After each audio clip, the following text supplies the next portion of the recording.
안녕하세요. 5분 시사의 자담샘력의 왕빠입니다. 오늘은 이코노미스트 1579호 기사입니다. 2021년 4월 5일자 기사인데요. 제목은 지역주택조합 유혹에 덥석 물었다간 코 꿰일라라는 그 제목의 기사입니다.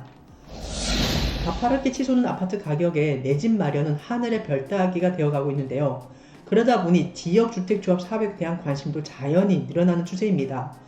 지역주택조합은 아파트를 공동 구매하는 방식인데요. 집값이 일반적으로 분양한 아파트보다 20-30% 저렴하다는 장점을 갖고 있습니다.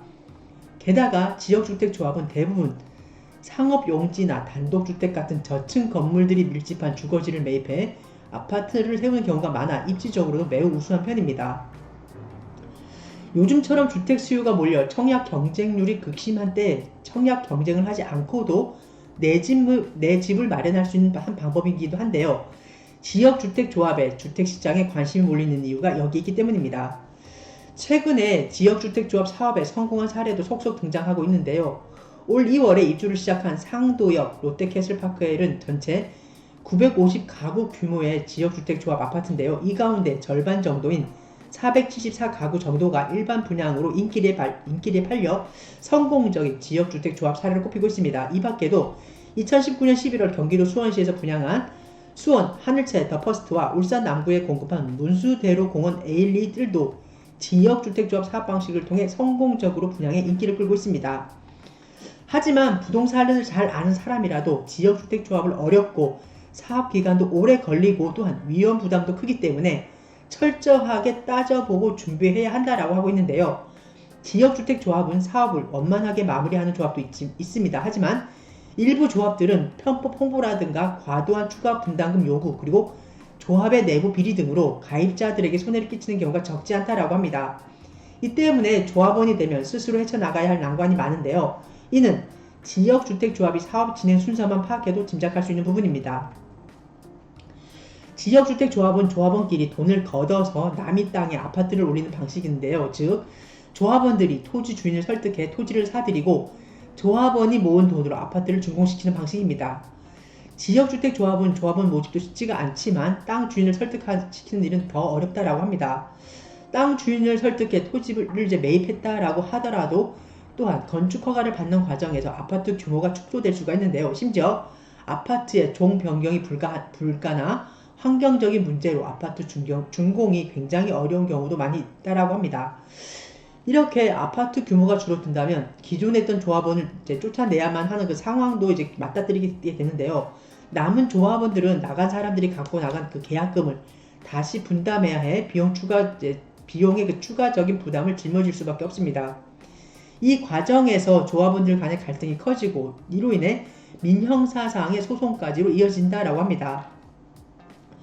지역주택조합 모집 과정에서 토지 확보나 개발허가 승인 등으로 당장 준공될 것처럼 홍보하는 것도 문제인데요. 토지의 경우 아파트 건립에 필요한 수만 평의 땅 중에 일부만 확보하고도 토지의 대부분을 확보한 것처럼 과장 광고하는 행태에 주의해야 합니다. 이 밖에도 일군 건설사라든가 유명 건설사의 이름을 붙이며 지역주택조합을 홍보하는 경우도 주의해야 하는데요. 지역주택조합 사업에서의 이 주체는 조합원입니다. 건설사는 조합의 위탁을 받고 업무를 처리해주는 그 업체에 불과한데요. 따라서 유명 건설사 이름만 보고 지역주택조합에 참여하면 안됩니다. 건설사 이름을 내건 시공 예정 계약은 어디까지나 사업 인가가 나오면 우선하여 도급 계약을 맺겠다는 그 의미에 지나지 않기 때문입니다.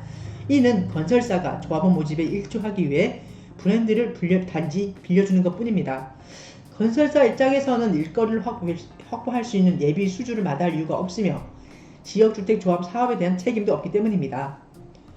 지역주택조합에 한번 가입하면 탈퇴도 굉장히 어려운 게 문제점인데요. 비교적 쉽게 해체나 취소할 수 있는 일반 아파트 매매와 분양계약과는 상당한 차이가 있습니다. 지역주택조합에서 탈퇴할 수 있다고 하더라도 용역비, 설계비 등 지금까지 사업 추진에 들어간 비용을 빼고 반환해야 하기 때문에 납부금을 온전하게 돌려받기도 상당히 어렵습니다. 사업을 추진하는 조합 입장에서 조합원들이 탈퇴가 자유로우면 사업 추진의 속도가 안 나고 재정적으로 어려워지기 때문에 이러한 지역주택조합의 그 탈퇴를 굉장히 까다롭게 한 것 같습니다. 지역주택조합에 가입하기 이전에 이러한 점을 충분히 고려해야 된다는 이유를 여기에 이유가 있다라고 설명하고 있습니다. 서울시가 지역주택조합 현황 파악에 나선 결과 서울시 내 지역주택조합 사업의 착공률은 5%에 이제 그치는 것으로 나타났는데요. 서울시가 지난 2월 19일까지 파악한 서울시 내 지역주택조합 사업자는 200여 곳에 달하는 것으로 나타났습니다. 하지만 이 중에 정상적으로 착공한 사업지는 단지 5곳에 불과했습니다. 주 원인은 토지 확보 작업이 막바지에 다다를 경우 일부 땅 주인이 알박기 방식 등으로 인해 땅을 팔지 않거나 땅 매입 단가를 급격하게 올리는 경우가 많았기 때문입니다. 이런 경우 사업이 지연되는 것은 물론 조합원이 추가 분담금까지 지급해야 할 일이 생기기 때문입니다. 정부는 이 같은 지역주택조합 피해를 줄이기 위해 칼을 빼들었는데요.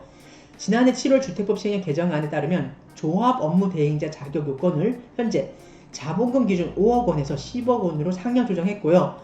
지역주택조합 발기인은 조합원 모집 신고일로부터 설립일까지 그 조합원 자격 요건을 충족을 해야 되고 조합원 모집 신고일 1년 전부터 해당 지역에 거주해야만 이제 되도록 개정을 했습니다.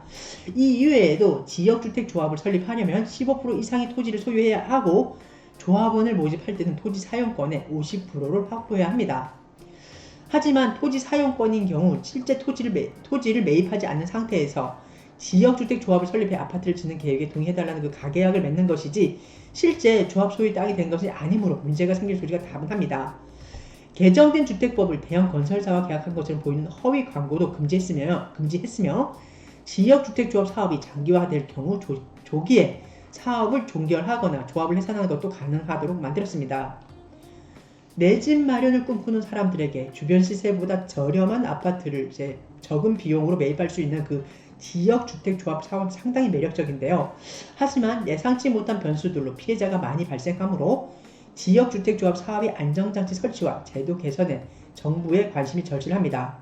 지역주택조합 사업은 수많은 위험성이 도사리는 만큼 섣불리 가입하는 것은 피해야 한다라고 하면서 기사를 마무리하고 있습니다. 여러분들 중에도 혹시 지역주택조합이라고 해서 이제 굉장히 우리가 이제 저도 이 용어에 대해서 굉장히 한 몇십 년 전부터 좀 들었던 것 같고요. 아마 간간히 들리는 말에 의하면 지역주택조합으로 조합을 설립을 해가지고 아파트를 이제 착공을 하고 그리고 나서 이게 그 다음에 이제 그 기존 원조합원들에게는 이제 하나 이렇게 배정을 하고 나서 남는 그 일반 분양분 있잖아요. 그 일반 분양분을 이제 분양을 해가지고 수익성이 괜찮다라는 사업으로 인해서 저도 그렇게 알고 있었습니다. 하지만 오늘 이 4월 5일자 기사죠. 이 기사를 보면서 이게 지역주택조합이 이제 착공률이 이제 5%밖에 안 되고, 아니 5%도 안 되죠. 200가구 중에 지금 200군데 중에 사업지가 200군데 중에 5군데만이 이제 뭐 착공했다 그런 식으로 나오니까 굉장히 위험한 위험한 요소가 많은 이런 아파트 그 공급 수단 중에 하나구나라는 생각을 잠시 했습니다.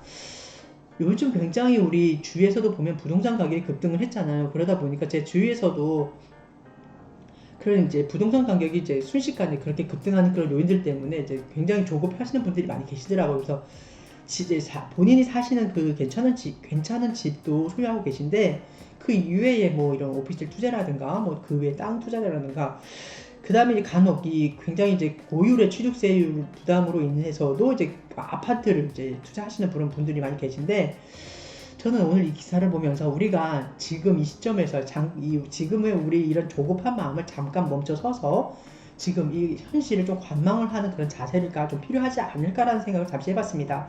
여러분은 어떠셨습니까? 물론 이제 집을 소유하고 계신 분이나 이제 현재 집을 소유하고 있지 않으신 이제 무주택 분들도 굉장히 지금 조급한 면이 이제 없지 않아 있을 텐데요. 이럴 때일수록 우리가 어떻습니까? 옛말에 이런 말이 있지 않습니까? 굉장히 급할수록 돌아가라. 그 말을 제가 요즘 제가 이제 인생을 살면서 좀 느끼는 그런 말을 좀 많이 느끼는데요. 저도 굉장히 조급하다는 그 심정을 느끼면 너무 조급하게 빨리 이렇게 움직이다 보면 분명 사고가 나오거든요. 그렇기 때문에 여러분 이 시점에 지금 현재 우리 이 현실이 굉장히 부동산 가격이 폭등을 하고 그래가지고 어떻게 보면 우리가 벼락거지가 되신 분들도 많이 계실 거고 그래가지고 지금 삶에 이런 좀 의미가 별로 없다라고 느껴서 좀 굉장히 좀 침체되신 그런 의기소침해진 그런 분들이 많이 계실 겁니다. 하지만 이럴 때일수록 여러분 너무 섣불리 나서지 마시고요. 현실에서 너무 급하게 먹은 밥은 체하잖아요. 그러니까 현실에서 조금 멈춰서서 숨을 고르시고 현실을 관망을 하면서 분명 오를 때 그 꼭지점을 이제 타게 간 그 지점에서 분명 꺾이거든요. 꺾여서 다시 내려오거든요. 그래서 이 경기 순환이라는 게 우리가 지금은 굉장히 과열돼 있지만 앞으로 어느 정도 시간이 지난 다음에 분명 이 과열된 이 지금 현재 이 분위기가 많이 식어서 여러분들도 이제 접근할 수 있는 그런 시대가 그런 때가 분명 올 거라고 생각을 하거든요. 저도 마찬가지고. 그러니까 여러분 이럴 때일수록 조금 숨을 고르시고 앞으로의 그 부동산 투자라든가 여러분이 이제 그 주택 구매라든가 이런 부분에 대해서는 조금 숨을 고르시고 찬찬히 계획을 다져서 앞으로 이렇게 성실하게 수행하시기 바랍니다. 이상해서 오늘은 이코노미스트 이제 그 기사인데요. 지역주택조합 유혹에 두 점 물었다가는 코 꿰일라라는 그 기사를 여러분과 함께 살펴봤습니다. 감사합니다.